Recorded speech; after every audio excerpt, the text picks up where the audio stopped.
Hello everyone. So the question here is what is point mutation? Give one example. यहाँ पे हमें बताना है कि point mutation क्या होता है और वहीं एक एग्जाम्पल भी हमें यहाँ पे कोट करना है. So before talking about point mutation, we should know what mutation is. So mutation होता है change in the DNA sequence of an organism. Okay, जब DNA sequence में ऑल्ट्रेशन आता है किसी भी ऑर्गेनिज्म के तो म्यूटेशन उसे कहा जाता है. और म्यूटेशन जो है वो उसको कॉज होने के बहुत सारे रीजंस हो सकते हैं, जैसे कि ड्यूरिंग सेल्फ रेप्लिकेशन कोई एरर आ जाए या फिर एक्सपोजर हो जाए म्यूटेजन से या फिर वायरल इन्फेक्शन की वजह से.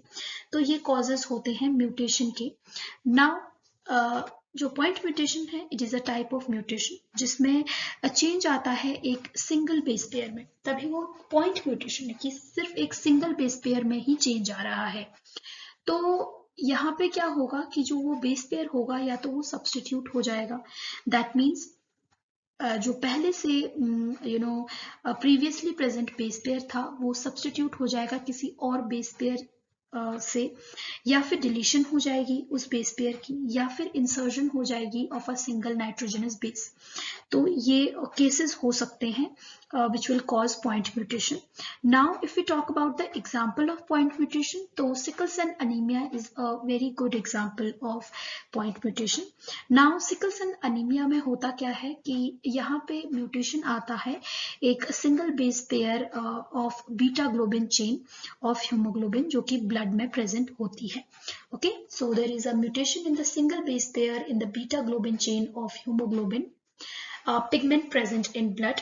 होता क्या है कि जो ग्लूटामिक एसिड होता है, ओके, जो कि शॉर्ट आर्म में प्रेजेंट होता है क्रोमोसोम सेकंड के, वो क्या होगा, वो रिप्लेस हो जाएगा. It will be replaced by valine in the 6th position. Okay, so glutamine acid जो है वो वेलिन से रिप्लेस हो जाता है in the case of sickle cell anaemia. तो ये यहाँ पे फिर वो कॉज करता है इस डिजीज को. So this was what point mutation is and this the example that we gave was of sickle cell anemia where glutamic acid is replaced with valine at the 6th position. Thank you.